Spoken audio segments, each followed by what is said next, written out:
transfigurasi di atas gunung merupakan puncak pewahyuan identitas Yesus sebagai anak Allah.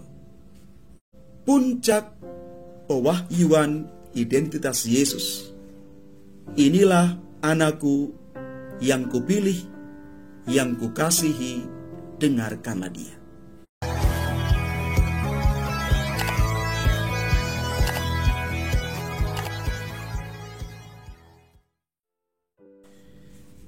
Shalom Bapak Ibu, Saudara dan Saudari, sahabat-sahabat dimanapun Anda berada.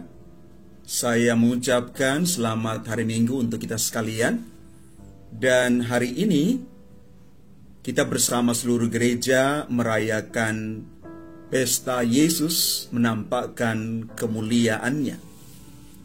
Dan bacaan Injil yang kita renungkan pada kesempatan ini diambil dari Injil Matius bab 17 ayat 1 sampai 9. Sekali peristiwa Yesus membawa Petrus, Yakobus dan Yohanes saudaranya, dan bersama-sama mereka ia naik ke sebuah gunung yang tinggi. Di situ mereka sendirian saja. Lalu Yesus berubah rupa di depan mata mereka. Wajahnya bercahaya seperti matahari, dan pakaiannya menjadi putih bersinar seperti terang. Maka tampak kepada mereka Musa dan Elia sedang berbicara dengan Yesus. Kata Petrus kepada Yesus, "Tuhan, betapa bahagianya kami berada di tempat ini. Jika Engkau mau, biarlah kudirikan di sini 3 kemah, 1 untuk Engkau, 1 untuk Musa, dan 1 untuk Elia." Sementara Petrus berkata-kata begitu, tiba-tiba turunlah awan yang terang menaungi mereka, dan dari dalam awan itu terdengar suara yang berkata, "Inilah anak yang kukasihi, kepadanyalah aku berkenan, dengarkanlah dia." Mendengar itu tersungkurlah murid-murid Yesus, dan mereka sangat ketakutan. Lalu Yesus datang kepada mereka. Ia menyentuh mereka sambil berkata, "Berdirilah, jangan takut." Dan ketika mengangkat kepala, mereka tidak melihat seorang pun kecuali Yesus seorang diri. Pada waktu mereka turun dari gunung, Yesus berpesan kepada mereka, "Jangan kamu menceritakan penglihatan itu kepada seorang pun sebelum Anak Manusia dibangkitkan dari antara orang mati." Demikianlah sabda Tuhan, terpujilah Kristus.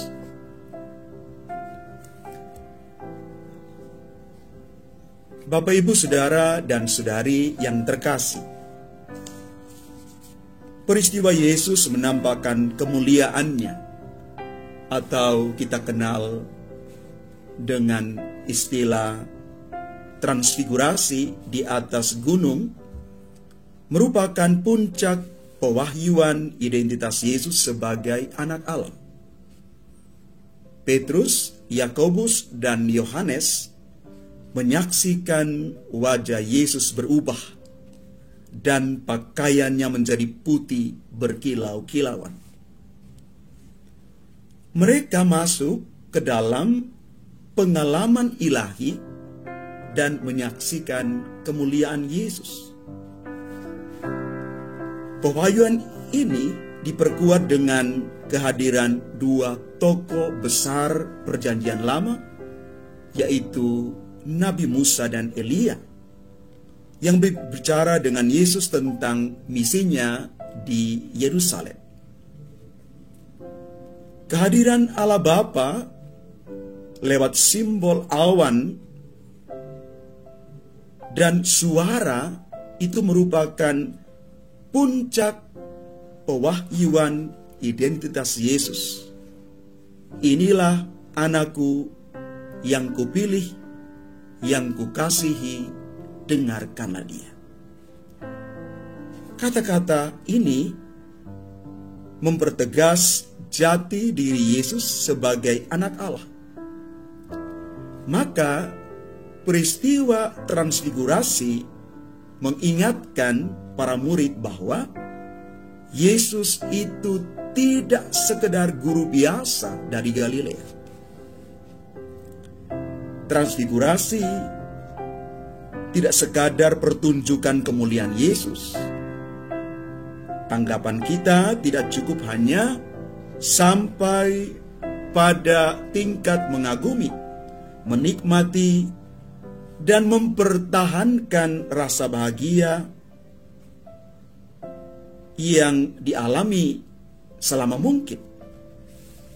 Suara dari dalam awan sangat jelas minta para murid dan kita semua untuk mendengarkan Yesus. Bapak, Ibu, Saudara, dan Saudari yang terkasih, mendengarkan itu meliputi serangkaian aktivitas seperti mendengar, menerima, dan memahami, mengasimilasi, atau menjadikan milik kita, dan akhirnya kita mau melaksanakannya.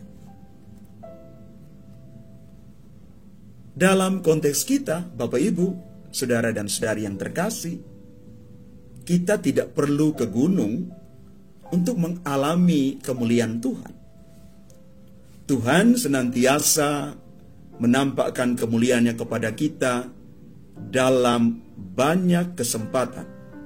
Misalnya, dalam perayaan Ekaristi, doa pribadi, dan dalam berbagai peristiwa hidup, suka dan duka.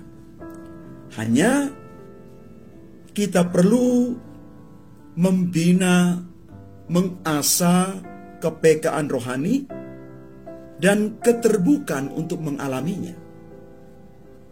Selain mengalami kemuliaan, kita juga senantiasa mendapat perintah yang sama. Dengarkanlah Dia. Perintah ini penting disadari karena dalam banyak peristiwa kita bisa seperti para murid gagal mendengarkan dan mengerti Yesus. Kita salah fokus dalam mendengar. Tidak jarang juga kita tergoda untuk menutup telinga dan mengabaikan sabda Yesus yang terdengar keras dan menuntut pengorbanan. Kita lebih memilih untuk mendengarkan hanya sabda-sabda yang menghibur dan memberikan janji-janji yang indah. Dalam banyak hal, kita bisa saja seperti Petrus yang menolak ramalan Yesus tentang nasib tragis yang akan menantinya. Maka marilah kita berjuang untuk mendengarkan Tuhan dengan sungguh-sungguh. Mari kita mendengarkan Yesus dengan telinga hati, bukan saja dengan telinga jasmani kita. Sekali lagi, mari kita mendengarkan Yesus dengan telinga hati kita. Semoga kita boleh mengalami rahmat, berjumpa dengan Tuhan dalam setiap kehidupan dan apapun yang kita jalani dalam hidup ini. Tajamkan mata iman kita bahwa di sana kita berjumpa dengan Yesus. Tuhan memberkati kita sekalian.